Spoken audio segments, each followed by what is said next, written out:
Hatib, periodista palestina y directora de portales como AJ Plus. Contanos un poquito históricamente, para que entendamos aquí en Argentina, el conflicto entre el Estado de Israel y los palestinos, un poco el recorrido histórico para saber cómo llegamos a la situación actual. Primero, esta situación actual ha sido causada por varias cosas. Primero, hay un barrio en la ciudad de Jerusalén donde viven muchos palestinos y en este barrio pretende Israel despojar a la gente forzosamente, sacar a esta gente de sus casas y reemplazarlos por colonos judíos que la mayoría vienen de otros países, la mayoría de los Estados Unidos. Y esto ha causado una ola de protestas. Mucha gente, hasta judíos israelíes, estaban apoyando esa protección de este barrio durante varias semanas y eso fomentó una ola de solidaridad con este barrio. Son 500 palestinos amenazados y en este momento sigue esa tensión en este barrio. Ahora, tenemos que entender que Jerusalén es una ciudad sagrada para las tres religiones: la religión cristiana, la religión judía y la religión musulmana.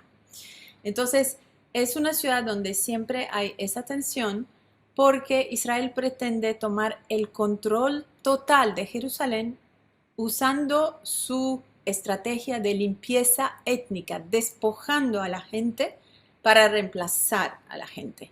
Entonces, ese intento no es de hoy, ya ha venido desde hace muchos años, pero subió estas últimas semanas. Al mismo tiempo, en Jerusalén, en la mezquita Al-Aqsa, que es la tercera mezquita más sagrada para todos los musulmanes en el mundo, no solamente para los palestinos. En esta mezquita hubo un ataque, una agresión por las fuerzas de seguridad israelíes a los palestinos que estaban rezando adentro, rezando, no protestando, para sacarlos, para que unos colonos, otra vez judíos, pudieran pasar por la mezquita, por la puerta de Damasco. Hay varias puertas a la mezquita, donde se juntan los palestinos, donde entran la mayoría de los palestinos, que es la puerta de Damasco, que da hacia Damasco en Siria, y hay otras puertas donde van normalmente los judíos. Pero ellos querían pasar por la puerta de Damasco. Entonces la fuerza de seguridad israelíes intentaron sacar a la gente de la mezquita para permitir que al día siguiente pasaran esos judíos muy radicalizados por el discurso de Benjamin Netanyahu. Un poco como la gente que fue radicalizada por el discurso de Trump en Estados Unidos y el 6 de enero llegaron a manifestarse totalmente los resultados de esa radicalización del discurso de derecha muy fascista y muy racista. Es la misma cosa más o menos. Fueron empoderados y provocados por el discurso de Netanyahu. Entonces, resultaron varios palestinos heridos, más de 300. ¿Tú te imaginas gente rezando y hay bombas lacrimógenas que caen encima dentro de la sala, dentro del salón donde están rezando, y se les cierran las puertas hasta para que, no pudieran respirar? Muy fuerte.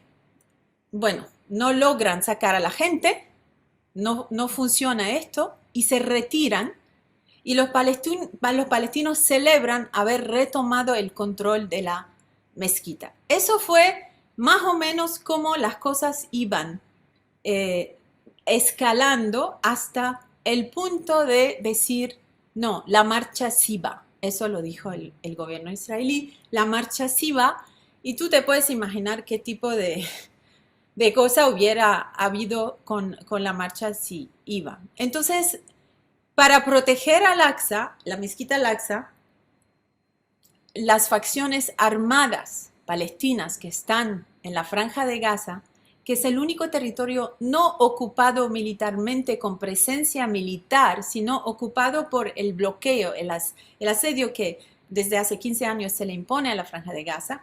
Ellos son los únicos que fabrican armas y ellos son los que decidieron proteger a Al-Aqsa contestando a las agresiones de la Fuerza de Seguridad israelíes a los palestinos, lanzando cohetes a Jerusalén, pero en zonas vacías, solamente para decir, mira, esta marcha no puede ir, usted no puede seguir agrediendo a mi pueblo. Y allí se canceló la marcha, Israel contestó con bombardeos, uso de fuerza desproporcionado y entramos en la dinámica actual, obviamente. En todo tu relato hay algunos conceptos fuertes y quería repreguntártelos. Vos usaste conceptos como limpieza étnica, como fascismo, como racismo, que son conceptos muy fuertes y que además generalmente están asociados a lo que históricamente sufrió el pueblo judío frente a mano de los nazis. Vos hacés una analogía en que el comportamiento del Estado de Israel, no de los israelíes, sino del Estado, hoy es similar a lo que sufrieron en su momento los judíos, pero ahora el sufrimiento de los palestinos. Mira, a mí me parece que sí, que llegamos a ese punto. Yo creo que el, el discurso de la derecha israelí, cada vez más radicalizada, es de incitar a la violencia racial. Hay gente en este momento en las calles de Israel, del Estado de Israel, que cantan muerte a los árabes y nadie los para. Nadie. Hay gente que va en el día y marca las puertas de las casas de los palestinos que son ciudadanos israelíes, que deberían tener los mismos derechos que los judíos israelíes. Se les marcan las puertas de sus casas para que de noche vinieran a atacar y agredir a estas casas. Y esto es diariamente. Han quemado a casas donde había niños adentro. Han quemado almacenes, tiendas, cafés, restaurantes, carros. Y cuando el ciudadano palestino que es israelí de ciudadanía llama a la policía o no viene o protege a los que vienen a agredirlos. Esto para mí es lo mismo que el fascismo, es lo mismo que el nazismo porque es discriminar según un grupo que pertenece a una ideología o religión o raza que es diferente de la tuya y es supremacista porque te das el derecho de agredir a los espacios de los demás, a matarlos, solamente porque tú te crees mejor. Y claro, tienes la fuerza y tienes el poder político, militar y el apoyo de quién, de los Estados Unidos, quien en esta ola de agresiones, de bombardeos terribles, que la gente de Gaza dice que nunca habían visto bombardeos tan intensivos como los de hoy. En la historia de los bombardeos israelíes a Gaza, y hay mucha historia allí, el señor Biden ayer dice que les va a regalar a Israel misiles guiados que valen 735 millones de dólares. Eso para mí es ser cómplice en la guerra contra los palestinos. Para mí me parece que esta guerra la está lanzando Estados Unidos a través de Israel contra el pueblo palestino, porque tú en medio de la guerra le regalas misiles guiados. ¿Para qué? ¿Qué van a hacer con los misiles? ¿Ponerlos en un museo? Por supuesto los van a usar contra los palestinos. Y luego dicen que pretenden con diplomacia, eso dijeron, llegar a una solución, una resolución y bloquean las Naciones Unidas cuando intentan a través del Consejo de Seguridad llegar a una resolución pidiendo que Israel cese el fuego y pidiendo que los palestinos cesen el fuego. Estados Unidos bloquea esto una y otra vez para darle más tiempo a Israel para matar a más. ¿Y quién está matando a Israel? Israel está matando a niños, a mujeres en sus casas. O sea, si tú ves el porcentaje de niños, hasta lo que vi, 61 niños en Gaza han sido asesinados esta semana. Eso se le suman las mujeres de 212 personas que han muerto en estos bombardeos, llegan al 40% de las mujeres y los niños. Están bombardeando carreteras, casas, edificios donde vive gente, infraestructura civil. Esto es crimen de lesa humanidad y crimen de guerra. Y bombardeando edificios de periodistas. Bombardearon 2 edificios, 2 torres donde trabajan muchos periodistas internacionales y locales, y nuestras oficinas de Al Jazeera y de Associated Press. ¿Quién es Associated Press? Es la agencia norteamericana de noticias. Y las bombardean y no pasa nada. Imagínate otro país donde hubieran bombardeado el edificio de AP, de Associated Press. Estados Unidos hubiera sido capaz de lanzar una guerra. Estados Unidos hubiera ido a liberar al pueblo, a no sé qué. O sea, esto de verdad es algo mucho más grande de lo que parece, sinceramente. Y eso es lo que sentimos cada vez más. Y quiero agregar a todo que esta vez es diferente. La gente en la Cisjordania ocupada, que es una zona ocupada militarmente por Israel, es una zona donde tú sales de tu casa y te dicen, este camino es para los judíos, no es para ti. Tú, palestino, vas por el camino de la montaña, vas por los caminos verdes y tienes que pasar por puntos de chequeo israelíes. El judío va por la carretera rápida, limpia, linda. Allí te paran entre pueblo y pueblo. No pueden pasar a Jerusalén para rezar en la mezquita. Se le dice al palestino a dónde puede ir, a dónde no puede ir. Los de Gaza no pueden salir. No pueden salir de Gaza. Está prohibido salir de Gaza. Y los de Cisjordania no pueden entrar a Jerusalén o al resto de Palestina histórica, que es Israel. La gente de Jerusalén, que es Palestina, si sale, muchas veces no dejan regresar a esta gente, porque quieren otra vez, es la limpieza étnica. Es una situación de ocupación militar, de apartheid, donde se le trata al palestino como menos y lo quieren quitar de allí, como que se vaya pues, y una situación de discriminación y de abusos de derechos humanos terrible, que no hay un Estado basado en su constitución sobre una religión. No existe en el siglo XXI. Solo el Estado de Israel. Y se dice democrático, además. Y se le hace la promoción de ser un país democrático. A mí no me parece un país que mata a la gente así, que sea democrático. No me parece que se le diga democrático. No me parece que un país trate a la gente con tanta supremacía. ¿Y cómo pensás que hablaste de Estados Unidos? El resto de la comunidad internacional, la ONU llamó tardíamente a un alto el fuego. ¿Cómo te parece que puede evolucionar? ¿Cómo puede seguir esto? ¿Puede parar? ¿Qué imaginás que va a suceder en los próximos días? Mira, tenemos una situación bastante compleja y no tan fácil de resolver como fueron las otras veces pasadas, donde lo único que tenían que haber hecho es un alto el fuego. Esta vez tenemos a todos los palestinos que están dentro del Estado de Israel que están en rebelión. Hoy hay huelga general. Es la primera vez que se hace esto.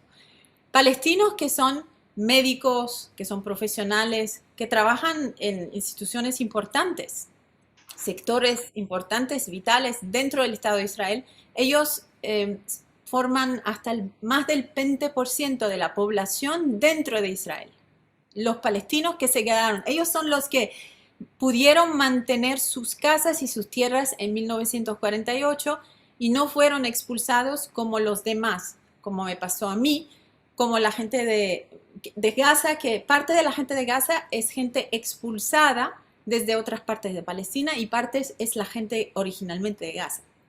Entonces tienes a 2 millones de palestinos que están en rebelión contra unos israelíes que están empoderados por el discurso radical, que están agrediendo a los palestinos todos los días. Es una situación sin precedente. Tienes a Cisjordania que está todos los días en enfrentamientos contra el ejército israelí, que está allí hay 3 millones de palestinos y 600.000 judíos colonos que han venido poco a poco. Con el gobierno de Netanyahu se intensificó, pero eso venía ya desde antes, desde gobiernos de izquierda también en Israel. Venían construyendo asentamientos dentro de los territorios palestinos que legalmente las Naciones Unidas considera como territorio palestino que debe pertenecer totalmente a Palestina, a la autoridad palestina, que se llama la autoridad palestina. Ellos están en rebelión todos los días y hay muertos, hasta niños. Hay más de 20 palestinos que fueron matados por balas en enfrentamientos con el ejército israelí. Y tienes a Gaza, que está siendo bombardeada, la franja de Gaza, y que tiene las facciones palestinas armadas que están lanzando cohetes y causando daños que nunca hemos visto. Pararon aviones, están cerrados los aeropuertos en Israel. Pararon trenes entre el centro de Israel y el sur, y muchos israelíes, el 70%, están en refugios, escondidos. Nunca hemos visto eso. Jamás. Cómo el ejército israelí, tan poderoso, que es uno de los más avanzados en el mundo, es uno de los más sofisticados, que tiene el apoyo ¿de quién? De los Estados Unidos, está así frente a unos militantes palestinos que fabrican sus propias armas porque no se les deja entrar nada a la franja de Gaza, ni medicamento, ni cemento, ni nada. Todo entra por gotas, según lo que decide el gobierno egipcio con el gobierno israelí. Es una situación sin precedente. Entonces, un alto el fuego es importante, pero ¿a qué condición? ¿A qué condición por parte de los palestinos? Yo creo que es un momento importante para que los palestinos digan 1, 2, 3 y 4 o más. Uno de ellos es Al-Aqsa, es Jerusalén, es importantísimo. Israel no puede pretender hacer de Jerusalén su capital judía y quitarle a los palestinos el derecho de tener su capital ahí, que es lo que hizo Trump. Se les regaló Jerusalén como si fuera de él, como Gran Bretaña, que le regaló a los judíos viniendo de Europa Palestina, como si Palestina fuera de Gran Bretaña. Se está repitiendo esto todo el tiempo. Estamos viviendo lo de 1948 otra vez hoy, pero en vivo. Esta vez todo el mundo lo está viendo por redes sociales, por medios de comunicación, y está viendo cómo Israel viene y saca a la gente con fuerza de sus casas. Eso es lo que hemos vivido. Somos 13 millones de palestinos hoy. La mitad fuera de Palestina, vetada, no puede entrar a Palestina. Y la otra mitad entre Gaza, Cisjordania y el Estado de Israel.